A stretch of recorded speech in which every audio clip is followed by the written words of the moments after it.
Ambassador Thelkar of the Vraxian Confederacy had seen humanity's regular forces in action. He had watched their soldiers charge through plasma fire that would send any sane species retreating. He had witnessed their pilots perform maneuvers that should have liquefied their internal organs. The galaxy had learned to fear humans, these deathworlders who treated war like sport and danger like an old friend. But nothing had prepared him for what transpired on Station Kepler 7. The station hung in neutral space, a diplomatic hub where 23 species maintained uneasy peace. When the Krell Dominion launched their surprise attack, deploying their elite Void Reapers, the station's diverse security forces crumbled within minutes. The Krell were apex predators from a high-gravity world, enhanced with combat cybernetics trained from birth in the art of killing. They were the nightmare that haunted the dreams of lesser species. Thelkar huddled in the command center with 50 other survivors, listening to the screams echoing through the corridors. The Krell were taking their time savoring the hunt. Standard human Marines stationed on the station had already fallen. The distress beacon had been sent, but help was hours away. Then the lights went out. "What's happening?" Someone whispered in the darkness. "They're in the main reactor," another voice answered, trembling. But Thelkar noticed something odd. The emergency lights hadn't activated. The backup system should have kicked in immediately. This wasn't the Krell's doing. This was something else entirely. A new voice crackled over the comm system, calm and measured with an accent Thelkar had learned to recognize as North American English. "Station personnel, this is Sergeant Marcus Chen, Earth Special Operations Group. We've just docked at Airlock 7. Stay in secure locations. We'll handle this." The ambassador's four hearts sank. Just how many humans had arrived? An entire battalion? A regiment? "Sergeant," Thelkar activated his communicator. "How many soldiers are in your unit?" There was a pause, then, "Sir, we have a 6-person team." Six. 6 humans against 40 Krell Void Reapers. The Vraxian had seen humanity's brutality, but this wasn't bravery. This was insanity. For the next 17 minutes, the station became a tomb of silence punctuated by sounds that would haunt Thelkar for the rest of his long life. Not the sounds of battle. That would have been understandable. No, these were different sounds. A Krell's confident footsteps suddenly stopping. A confused grunt, then nothing. Silence. Then another Krell, further away, calling out to his squadmate. No response. Then that Krell's voice too, cutting off mid-word. The Void Reapers began to panic. Thelkar could hear it in their communications, broadcast on all frequencies as they tried to regroup.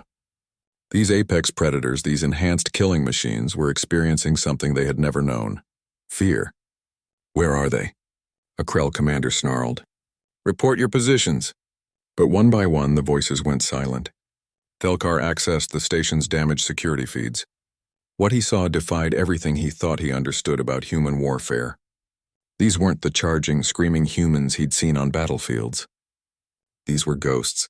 One figure, Sergeant Chen presumably, moved through a corridor where 3 Krell were conducting a sweep. The humans didn't have the Krell's size or strength.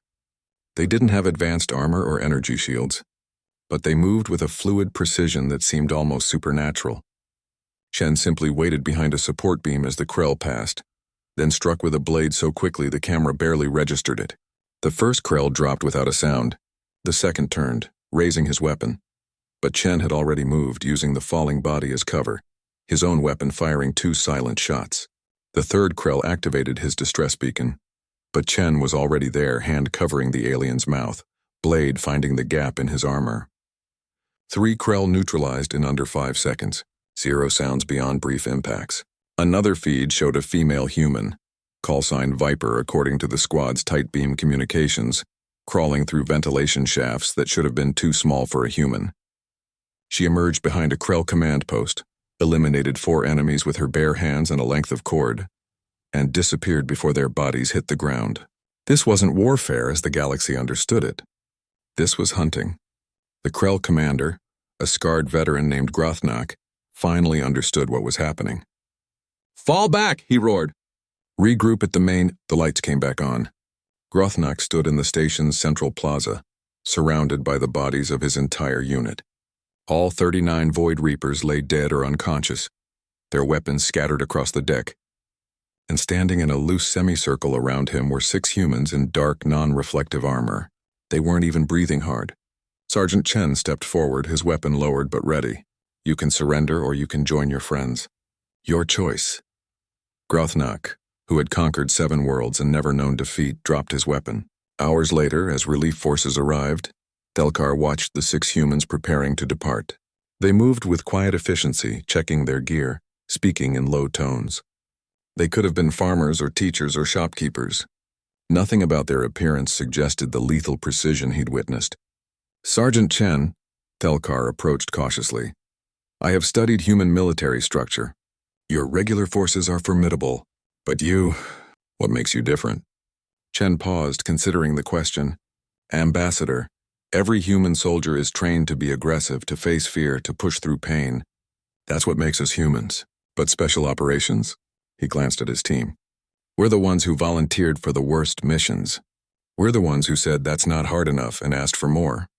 We're selected from the most stubborn, relentless individuals of a species that's already too stubborn to know when to quit. Then we're trained in ways that would break most people. We learn to be patient when every instinct screams to act. We master silence when humans naturally want to roar. He shouldered his pack. Your people fear humanity because we don't know when to stop fighting. But special forces? We're the humans who turn war itself into a science. We're the ones who hunt the hunters. As their ship detached from the station, Thelkar stood at the viewing port watching them depart. He would file his report with the Confederacy Council. He would tell them that humanity's regular forces were indeed terrifying in their relentless aggression. But humanity's special forces were something else entirely. They were the quiet ones, the patient ones, the ones who turned off the lights and reminded the galaxy's apex predators what it meant to be prey. The galaxy had feared humanity's warriors. Now it would learn to fear humanity's shadows.